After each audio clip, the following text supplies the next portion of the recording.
vamos aqui ansiosamente fazer uma pergunta que me não quer calar. Nós falamos de Eva e de Maria. Agora eu quero falar de 3 grandes mulheres: Isabel, Maria e Ana. Na verdade, Ana vai ser uma profetisa, uma grande profetisa que vai, inclusive, fazer aquele cântico que Maria vai repetir, que é o Magnífica, né? Sim. Então, eu queria saber um pouquinho das 3. Quem de vocês? Liga aí, Amelinha. A Ana, que você está falando, lá no livro de Samuel, ela era esposa de um sacerdote, ele tinha outras esposas e tinha filho com as outras. E ela sofria muito, porque quando ia no templo lá, quando era o dia dele no templo, e quando ele dava as refeições, a outra recebia, tinha muitos filhos, recebia muita coisa. E a coitada Ana recebia uma porção pequenininha só para ela, e ela chorava. Aí o marido dizia para ela, o Eucana, mas menina, não precisa chorar, você vale para mim mais que 7 filhos. Mas ele tinha filhos, né? Uhum. Ela não tinha, então ela era excluída, ainda mais sendo mulher do sacerdote. Aí ela está no templo rezando bastante e pede para Deus que ela queria um filho homem. E faz uma promessa. E depois, quando voltam para casa, e ela depois se encontra grávida, aí ela tem a criança, tem um menino, dá o nome dele de Samuel, e quando ele desmamou, ela entrega ele para o templo para lá servir ao Senhor. Né? Aí aparece a figura de Isabel. Isso. Isabel também, outra mulher casada com Zacarias. Zacarias serve no templo, fazia parte do sacerdócio.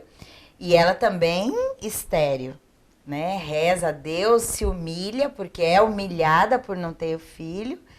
Pede a Deus, e Deus, então, olhando aí a humilhação de Isabel, dá a ela e Zacarias um filho, João Batista. Né? Então, aparece aí. Também outra Ana, que aí vai aparecer a Ana do Novo Testamento, quando Jesus já nascido, é apresentado no templo. Essa mulher fica viúva e passa a viver dentro do templo, oferecendo sacrifícios a Deus, e ela é chamada então de profetisa, né? A profetisa Ana, porque ela diz, olha, que bom que meus olhos viram esse Salvador, esse menino. E aí nós temos Maria, essa menina virgem, que agora também vai ter um filho por ação do Espírito Santo. Interessante porque a questão da maternidade na Bíblia, as mulheres existem para a maternidade. A maternidade. Ela se completa na maternidade. São Paulo vai falar isso também. A mulher é salva pela maternidade. Agora a gente entende essa maternidade, seja uma maternidade biológica ou uma maternidade espiritual. Certo. Toda mulher tem que ter esses filhos também espirituais. Mas interessante que quantas mulheres foram estéreis na Bíblia? E Deus age em favor delas. Sara, Raquel, Ana, Isabel. É como se Deus fosse preparando a humanidade para entender se de uma mulher estéril, pelo menos nesse contexto, às vezes era até o marido que era, mas é sempre a mulher. Se de uma mulher estéril, idosa, Deus é capaz de fazer algo e dar a elas um filho, se prepare para o que Deus vai fazer agora de tão grande, que é uma virgem conceber. Isso. Então, Deus vai preparando a humanidade ligada a essas mulheres e essa maternidade, aí na figura dessas 3 grandes mulheres. Então, por essas mulheres, eu queria fazer uma pergunta. Como deveria ou como deverá ser a mulher segundo os planos de Deus, segundo o coração de Deus, segundo a vontade de Deus? Seria uma mulher como Maria, né? Olha, o exemplo, né? O padrão dela. Sim, agora sim, como uma mulher, aí naquela sociedade da época, a gente sabe como que a mulher era, falamos no programa passado e agora. Então, você está perguntando no hoje? Não, de o um modo todo, geral, no- o trabalho da mulher na história da humanidade. Isso, então. A gente percebe o papel das mulheres, muito importante em toda a história da humanidade até chegar hoje. Ainda tem muitas mulheres lutadoras e tudo. Então, o papel, qual é? A mulher ser companheira. Não na frente ou atrás, ser companheira, do lado. Conviver junto, né? Conviver juntos, sonhar junto, se respeitar mutuamente, se tem filhos, serem amigos dos filhos, das filhas, educá-los no caminho.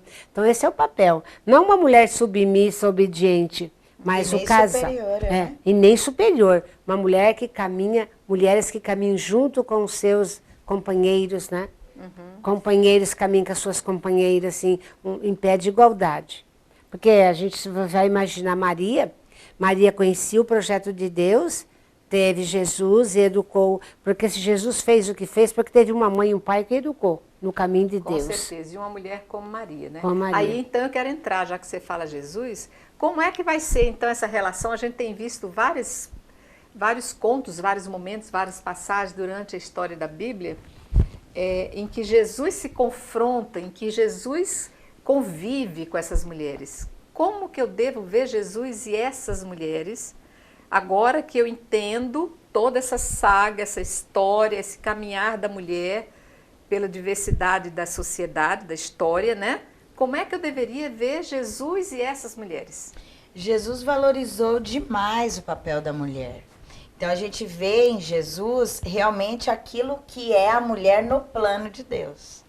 Então no plano de Deus a mulher é colaboradora, é companheira, exerce uma função que é própria dela, né? Dessa mãe, dessa esposa, e deve ser valorizada enquanto mulher.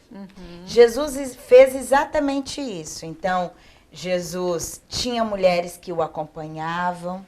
Jesus, diante de situações em que a mulher foi trazida para ser massacrada, excluída, ele dá a ela dignidade. Então, por exemplo, aquele relato da mulher adúltera.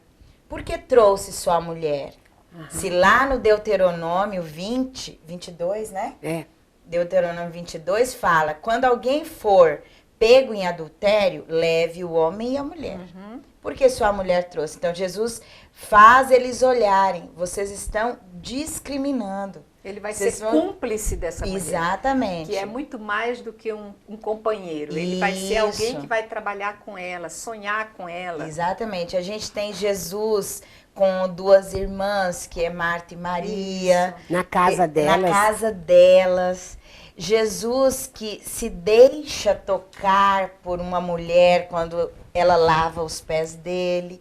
Jesus que senta na beira do poço e mantém um diálogo com uma mulher samaritana. Excluída.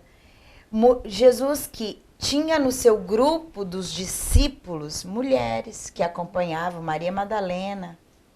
Então, Jesus traz para nossa reflexão o papel que realmente Deus quer que a mulher tenha. Eu acho que até muito mais. Eu me lembro de valorizar. Que nas caminhadas que nós fizemos, aí tentando conhecer um pouco essas terras de Jesus, tem a igreja Nossa Senhora do Leite.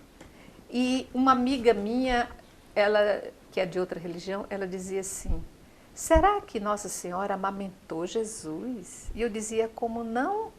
Aquele seio sagrado com aquele leite poderoso foi o que deu vida a Jesus. E essa ligação de Jesus com uma mulher de forma tão humana, tão necessitado daquilo que a mulher produz, foi o que fez com que Jesus se tornasse o maior aliado das mulheres. Claro, ele participou dessa realidade do feminino com a mãe. Com a mãe, exatamente. Na humanidade dele, enquanto Deus sempre valorizou. Então Jesus foi ele mesmo quem nos mostra o papel que elas têm, ensinou muito, corrigiu muito, para que a gente pudesse realmente dar a nós essa importância. Eu lembro aqui do texto, Maília, que Jesus está na sinagoga, sempre na sinagoga, e dia de sábado, né? Isso. Quebrando as leis que maltratam. E tem a mulher encurvada. Quem que deixa a mulher encurvada? O próprio sinagoga, o próprio sistema religioso que deixa ela encurvada. Ele coloca ela no centro da sinagoga. Ela não podia nem entrar, quanto mais está no centro. Coloca no centro e faz ela ficar por inteiro, né? Resgata. Exato. Então, esse resgate das mulheres é muito importante no Segundo Testamento, que é o Novo, com Jesus e as mulheres. Retira a opressão, né? Sim. Sim. Então, e essas mulheres na nossa igreja hoje? Então, antes até disso, a gente pode lembrar também no contexto paulino das primeiras comunidades cristãs, o quanto as mulheres foram importantes. Nós temos diaconisas, nós temos Lídia, nós temos Febe, nós temos Priscila. Nossa, Priscila, são inúmeras mulheres, né? E as mulheres que acompanhavam Jesus também não eram só mulheres pobres, também mulheres do império, que com a sua condição social ajudavam Jesus também financeiramente. Basta lembrar da mulher de César, você que tem que era pensar. apaixonada, né, por Jesus, e quando vê Jesus ser açoitado, ela vai e chama César. Exatamente. A responsabilidade que você tem que ter com esse homem é santo. Né? Então, o contexto das primeiras comunidades cristãs, as mulheres tinham um papel muito grande. Porque era nas casas que eram chamadas igrejas. As igrejas e domésticas. nas casas, as mulheres é que tinham poder nas casas. Exatamente. Então, apesar de colocar que Paulo era machista, não. Paulo valorizava muito, dava muito valor ao ministério das mulheres dentro das primeiras comunidades cristãs. Você fala da Lídia, a gente vai lembrar, a Lídia, ela está na beira do riacho, né, com um grupo de mulheres. E Paulo olha, elas estão orando. E para existir uma sinagoga, tinha que ter pelo menos 11 homens, ali não tem nenhum, só tem mulheres. E Paulo e os seus entram, né, e ali faz um convite. E ali aí começa, ela fala, ela quase que obriga, né? Eles irem para casa, se hospedar na casa dela. Então, na casa de Lídia, na casa da mulher, é uma igreja onde Paulo vai morar, trabalhar e fazer sua missão também, evangelizar. E dentro da igreja, nós temos grandes mulheres dentro da igreja, né? 5 doutoras.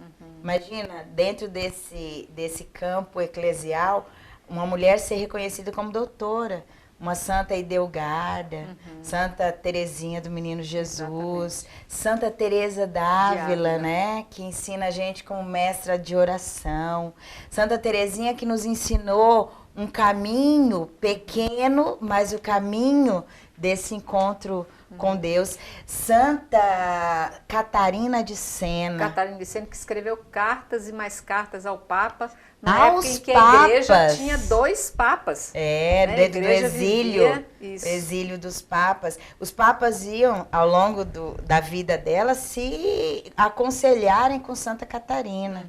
Aí a gente tem Santa Teresa de Calcutá, né? Madre Teresa, né? E agora Irmã Dulce, que está chegando logo aí para ser reconhecida. E muitas outras mulheres que não estão nos altares, mas também grandes mulheres, né? A mãe de Agostinho. Isso, Santa Helena. E muitas outras mulheres que viveram esse projeto projeto de Jesus, projeto de Deus, nessa construção do reino, mesmo que não consta o nome nos altares, né? E isso sem falar das nossas mulheres lá das comunidades, que estão lá, que estão trabalhando. Então, que não tem aí um ministério sacerdotal e nem vai ter. Sim. Mas que eram líderes. Mas que são lideranças, que exercem o seu papel com essas mães espirituais, essas mulheres que têm essa dedicação dentro de uma comunidade, que trabalham em casa, mas que se dispõem aí dentro das nossas igrejas. Esse é o papel, nessa colaboração. É isso que a gente precisa resgatar e ver que tem importância. Isso, então eu quero agradecer essas 2 grandes mulheres que estão aqui ao meu lado, pela contribuição de vocês hoje, na liderança de vocês, embora vocês ainda não estejam sendo pleiteadas à honra dos altares, mas vocês no seu papel de líderes de sociedade estão desempenhando muito bem a sua função. E eu quero agradecer a você que, mulher ou homem, servos de Deus, não deixem de acompanhar essa história, porque nós fizemos apenas uma introdução. Vocês vão conhecer o nome e a história de cada grande mulher que escreveu a história do povo de Deus, que ajudou a gente nesse entendimento até hoje. Portanto, não perca o nosso próximo programa de Página da Bíblia, nesse mesmo dia e horário. Até lá, fique com Deus!